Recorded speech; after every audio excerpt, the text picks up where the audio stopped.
हरे कृष्णा। मैं लखनऊ से नीना अग्रवाल। मैं सोल पीस ग्रुप की मेंबर हूँ और रूपाली माँ से जुड़े हुए मुझे लगभग 3 साल से ज़्यादा ही समय हो रहा है। मैं और मेरा परिवार सभी सोल पीस ग्रुप के मेंबर हैं। हम लोग जब से रूपाली माँ से जुड़े हैं तब से अपने जीवन में रोज़ ही उनकी कृपा का कुछ ना कुछ चमत्कार अनुभव करते रहते हैं। अभी अपना एक अनुभव मैं आप लोगों के साथ शेयर करना चाहती हूँ। हुआ यूँ कि मैं एक दिन किचन में कुछ फ्राई कर रही थी, तो अचानक से पता नहीं कैसे क्या हुआ कि वो कढ़ाई फिसल के नीचे गिरने लगी। तो मैंने उसको ऐसे हाथ से रोकने की कोशिश की और इस हाथ में चूँकि स्पून था, मैं इस हाथ से रोकने की कोशिश की, लेकिन कढ़ाई रुकी नहीं और फिसल के, और चूँकि ये हाथ आगे था, पूरा तेल इस हाथ पर आ गया। एक इस फिंगर को छोड़ के सारा यहाँ से लेके यहाँ तक पूरा बुरी तरह से गरम तेल पूरे हाथ में आ गया। यहाँ नेक में भी उछल के आया, पेट पर और नीचे पैरों पर भी गिरे, छींटे आ गए। तो मैं एकदम से हड़बड़ा गई। बेटी पास में थी, उसने तुरंत मुझको अलग किया और ग्रुप में माँ को मैसेज किया कि पीएन ग्रुप में कि इस तरह से मम्मी जो है जल गई हैं। तो माँ ने मैसेज देखते ही तुरंत मेरा केस शुरू कर दिया और मेरी बेटी को कहा कि मम्मी को के पास एससीएस चलाओ और उनको लिटा दो। तो मैं एससीएस सुनकर लेट करके एससीएस सुनने लगी। एससीएस सुनते सुनते पता नहीं मैं कब सो गई, मुझे कुछ पता नहीं है, मुझे कुछ नहीं, क्योंकि शुरू में तो मेरे बहुत दर्द हो रहा था, इतना जलन थी कि मुझे समझ में नहीं आ रहा था कि हो क्या, कैसे करूं, क्या करूं। लेकिन एससीएस सुनते और मुझे पता नहीं इतना आराम मिल गया कि मैं सो गई। और थोड़ी देर में जब आधे पौने घंटे बाद मेरी नींद खुली तो पता लगा कि मेरा केस हुआ, माँ ने किया और मेरे हाथ की जलन तुरंत अचानक एकदम शांत हो गई थी। मतलब आप सोचिए कि वो 2% भी नहीं बची थी।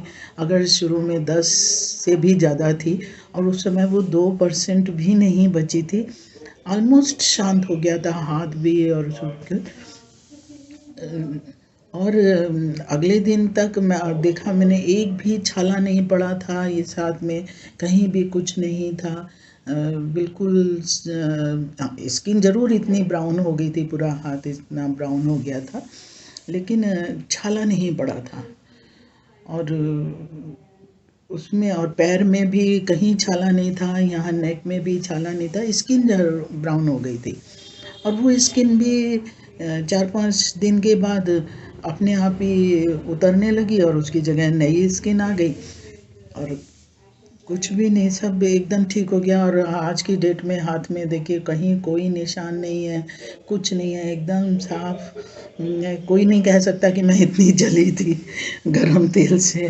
तो ये तो सिर्फ और सिर्फ माँ का प्यार और उनकी करुणा है कि उन्होंने ये सारा दर्द, सारी तकलीफ मेरी खींच ली अपनी तरफ। धन्यवाद माँ, आपका बहुत बहुत धन्यवाद माँ।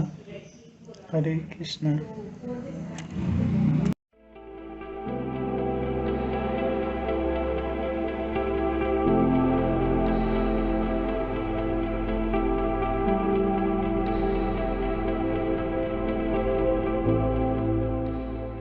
हरे कृष्णा। मैं आज ओमेक स्केच में आई हूँ। ये बच्चे एसबीसी की प्रैक्टिस करते हैं, सोल पीस ग्रुप से जुड़े हुए हैं। इन बच्चों को 23 अगस्त को, जिस दिन हमारा चंद्रयान मून पर लैंड कर रहा था, तो वो दिखाने के लिए स्केच में बुलाया गया था।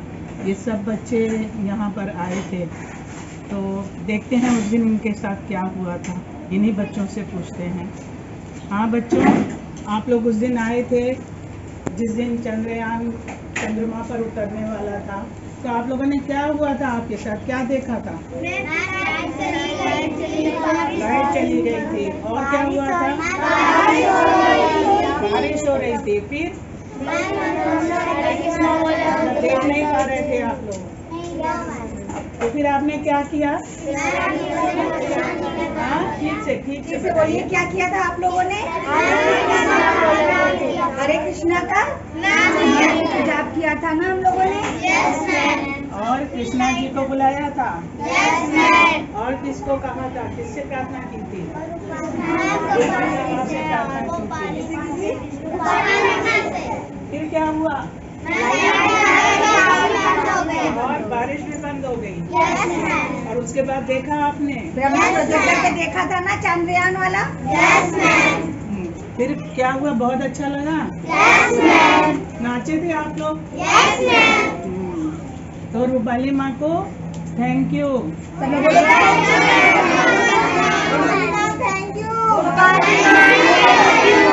हरे कृष्णा। हरे कृष्णा।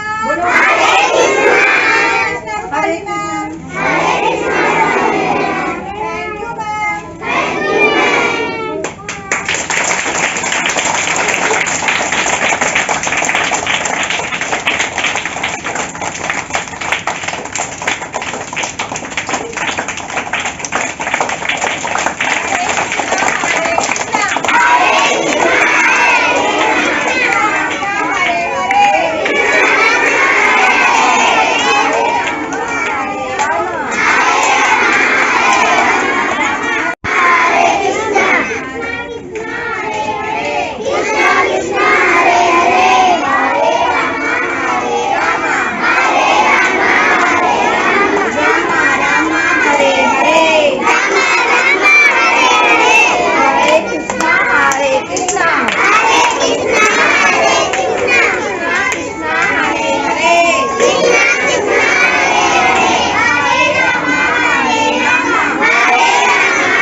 हरे कृष्णा रूपाली माँ। हरे कृष्णा एवरीवन।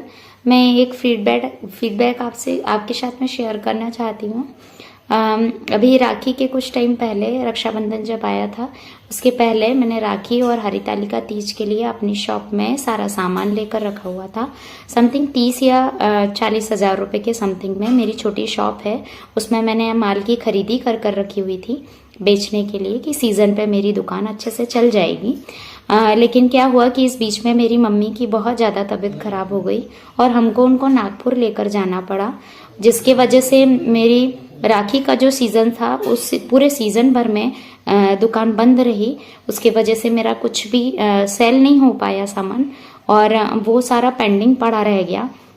और क्योंकि मैंने कुछ सामान ऐसा भी था कि जो उधार में लाया था कि मैं सीज़न ख़त्म होने के साथ ही जो पेमेंट रहता था सामने वाले का वो कर देती, तो उस वजह से मैं बहुत दिक्कत में आ गई और थोड़ा सा टेंशन होने लगा कि एक जो रक्षाबंधन वाला जो टाइम था वो तो चला गया, अब सिर्फ हरितालिका तीज बची है जिसमें शायद मेरी दुकान का सब कुछ ठीक से सेलिंग हो जाए तो मैं सामने वाले जो पर्सन है उसका कर्ज दे पाऊंगी, क्योंकि मैंने बहुत सारा सामान उधार में भी लेकर आई थी।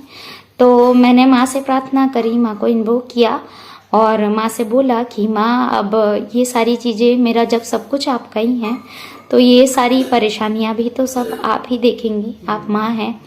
और मैंने दिल से माँ से इन्वोक किया, माँ को प्रार्थना करके कहा कि माँ आप जो भी कुछ है आप देखिए और जैसे भी हो, सिर्फ इतना सी इच्छा थी कि शायद सारा कर्ज जो है उससे मैं मुक्त हो जाती। तो क्या हुआ ना कि फ्राइडे के दिन हमारे गाँव में ही सारा बाजार लगता है, मार्केट लगता है, और उस दिन इतनी बारिश हुई कि उस मार्केट में कोई भी मार्केट के जो लोग आते हैं बाजार लेकर सामान लेकर वो आ ही नहीं पाए। और उस दिन सिर्फ मेरी शॉप ही बची गांव में, मेरी एक ही शॉप है यहाँ गांव भर में। तो उस दिन जितने भी लोग थे वो सभी के सभी मेरी शॉप पर खरीदी करने के लिए आए और उन्होंने इतनी सारी खरीदी करी कि फर्स्ट दिन मेरे को 9,000 रुपये की बिक्री कर पाई और सेकंड दिन मैं 6 से 7,000 रुपये का बिक्रा कर पाई, बेच पाई सारी चीज़ों को। और ये सिर्फ पॉसिबल हुआ सिर्फ और सिर्फ माँ की करुणा कृपा से, क्योंकि मैंने प्रार्थना डाली थी। माँ इतनी, मैं क्या कहूँ उनके बारे में, जब भी बोलो तो मेरी आंखों से आंसू आने लगते हैं, क्योंकि वो है ही इतनी दयालु। वो हर किसी को जानती हैं कि कौन किस परेशानी में है। माँ को बस दिल से प्यार की ज़रूरत है, माँ और कुछ भी नहीं चाहती हैं। तो ऐसे करके सिर्फ 2 दिन के अंदर ही मेरे को कम से कम 16-17 हज़ार रुपये का बेनिफिट हुआ और उसी में मेरा सारा कर्ज देना हो गया। और ये सिर्फ पॉसिबल हुआ माँ की वजह से, क्योंकि मेरे को तो पता भी नहीं था कि इतनी बारिश हो जाएगी। लोग जो मार्केट में आने वाले हैं वो मार्केट में आ ही नहीं पाएंगे अपनी सारी सेलिंग करने के लिए, और एकमात्र मेरी शॉप से सारे गांव वाले खरीदी कर लेकर जाएंगे। तो मैं इन सारी कृपाओं के लिए, माँ की इन्वोकेशन करने के साथ माँ की इतनी दयाओं के लिए मैं तहे दिल से माँ को थैंक यू कहती हूँ। माँ सच में आप हमारी बरकत की चाबी हो और आप हमेशा हमारे साथ में रहती हो और सब कुछ टेक केयर करती हूँ। माँ आपको तहे दिल से thank you very much. I love you माँ, thank you very much. Hare Krishna.